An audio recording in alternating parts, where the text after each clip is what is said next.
Hello, children. This is Grandma Carla, and it is raining here. A very dreary sort of day, but it's a perfect day for reading a new book. So we are going to start Freddy and the Perilous Adventure. And these books are by Walter R. Brooks, and this book was written before I was born. This book was written in 1942, so it is very old, a little older than me, quite a bit older than me. Alice and Emma, the two ducks, sat on the bank and watched the breeze crinkle the surface of the duck pond into a sort of blue and silver carpet. The pond was the ducks' home, and they were just as proud of it as Mrs. Bean down at the farm was of her front parlor, with the new wallpaper and the picture of George Washington crossing the Delaware. "Sometimes I think," said Emma thoughtfully, "that this is the most beautiful spot in the whole world." "It's pretty enough," said Alice, "but as to its being the most beautiful spot in the world, how do we know? We've never seen anything of the world. Except for that trip to Florida, we've hardly ever been off the Bean farm." "Why, sister," exclaimed Emma, I thought you loved it here as much as I do. I thought we'd been very happy." "So we have," interrupted Alice. "So we have." There's the school bell. "But you must admit that there isn't anything very new about it. We swim around and around on the same water, and we dive into the same mud, and we see the same animals and hear them say the same things, day after day, week after week, month after month," said a pleasant voice behind them, and they turned to see Freddy, the pig, who had come up unnoticed. Freddy, besides being a very clever detective, was also a very accomplished poet, and it was plain from the delicate way in which he sniffed at a buttercup as he looked at them that he was in one of his poetic moods. For as everyone knows, a buttercup has no smell, and so it was evident that he was sniffing it for effect and not because he got any pleasure from it. "I wish you'd cough when you come up behind us like that," said Alice a little sharply. "You quite startled us." Freddy smiled dreamily and looked up into the sky as if he were listening to music. Then he began to beat time slowly with one foretrotter, and he said, "Hour after hour, day after day, I know just what everyone's going to say. Day after day, week after week, I know what they'll say before even they speak. Week after week, month after month." He broke off at this point and said, "You see, ladies, I know just how you feel." "Oh, do finish the lovely poem, Freddy," said Emma. "You liked it?" said Freddy, flushing with pleasure. "That is very gratifying, but I'm afraid I could hardly finish it now, that is, properly. Perfection, you know. We poets must aim for perfection. Of course, I could finish it, but—" "Is there a rhyme for month, Freddy?" asked Emma innocently. "Dozens of them, my dear. Simply dozens," he assured her. "But one must choose the best, the exactly right one. Poetry is not an easy thing. No indeed. Hard, brain-racking work. Sometimes after finishing a verse, I'm so exhausted that—" He stopped. "But I mustn't bother you with my professional troubles. What is it that seems to be the matter, Alice?" "I don't know quite exactly, Freddy," she said, the duck. "I'm tired of doing the same things over and over. I'd like a change. I'd like to take a trip. I'd like—" She hesitated and then brought it out primly but with determination. "I'd like to have adventures." "Sister!" exclaimed Emma with horror. "Oh, sister, how can you say such dreadful things?" And she began to cry. "Well, I don't know," said Freddy. "That is quite understandable. I've often felt the same way. And I really don't see why you shouldn't do it if you want to. But you're a pig, Freddy, sobbed Emma. You're so brave and resourceful. We're only ducks. Only ducks, exclaimed Freddy. Only ducks. Why, that reminds me. There's something I wanted to tell you about that I read the other night in my encyclopedia. You know, on the 4th of July in Centerboro, they're going to have a balloon ascension. They have one every year. They fill a big balloon with gas, and it has a basket hanging under it, and then a man gets the basket, and the band plays, and the balloon goes up in the air. And by it comes down again in the next county or somewhere. Well, I thought I'd read up about balloons, and what do you suppose I found out? Who do you suppose was the very first living creature to go up in any balloon anywhere? Mr. Bean? Asked Alice. No. This was way long before Mr. Bean's time over France. There was a man named well, I won't give you his name because he was a Frenchman. And of course, his name is in French and you wouldn't understand it. Well, anyway, you say it in French, interrupted Emma, who had stopped crying. Such a pretty language. I always think, do say it in French. I'm sure you have a fine accent. The name is unimportant anyway, said Freddy firmly. Now this Frenchman made a big balloon, and when it sailed away up into the sky, who do you suppose was in the basket? Alice and Emma shook their heads. A duck, said Freddy. Dear me, said the sisters together. Really? A duck? Exactly, said the pig. A brave and fearless duck, the first living creature to fly, the first aviator, and you say you're only ducks. You ought to be proud of your duckiness. What was her name? Asked Alice, and Emma said, did she come down safely? History does not record her name, said Freddy, but she did come down safely and was, I have no doubt, rewarded for her gallantry with the highest honors. I should tell you that she was not alone in the basket. A rooster and a sheep were also passengers, but according to the encyclopedia, they did not behave very well. At least when he came down, the rooster had a broken leg because the sheep had kicked him. So we can assume that the duck was the only one that remained calm and unafraid. From what I know of you both, I can only guess that she must have been an ancestor of yours.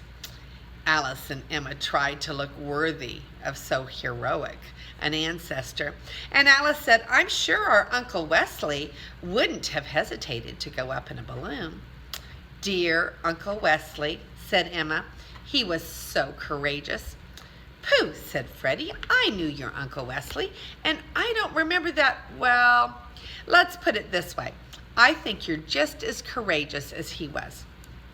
I'll tell you what, Alice, that balloon man is a friend of the sheriff's, and the sheriff is a great friend of mine. How would it be if I spoke to him and got him to take you up with him on the 4th? Take me up? Said Alice. Well, gracious, Freddy, I don't know that You wanted to have an adventure, said Freddy, and here's one already made up for you. Why, Alice quacked excitedly. Then she closed her bell with a snap and drew herself up. Very well, she said determinedly. I'll do it. Sister, exclaimed Emma in horror. Oh, you couldn't. And why not, pray, said Alice. I guess if a French duck can do it, an American duck can do it. But the balloon might be carried for miles. It might be carried out into the ocean by the wind. It might blow up. Well, there's one thing I can do. It's swim, said Alice. I've never had much practice flying. We domestic ducks aren't like the wild ducks. But if I fell out, I have my own parachute. And she spread her wings and fluttered them. Really, sister, you quite terrify me, said Emma in a faint voice. No reason for that, said Freddy. I'm sure she'd be quite safe. And it would indeed be an adventure. Yes, I may say that it has an attraction even for me. I've always wanted to fly. Oh, would you go up too? Asked Alice. That would be very nice. We could make up a party and take a picnic lunch. Well, really, said Freddie, if it was any day but the 4th, I'd be delighted. But I have some, rather important engagements on the 4th, and then, too, I weigh a good deal more than you do.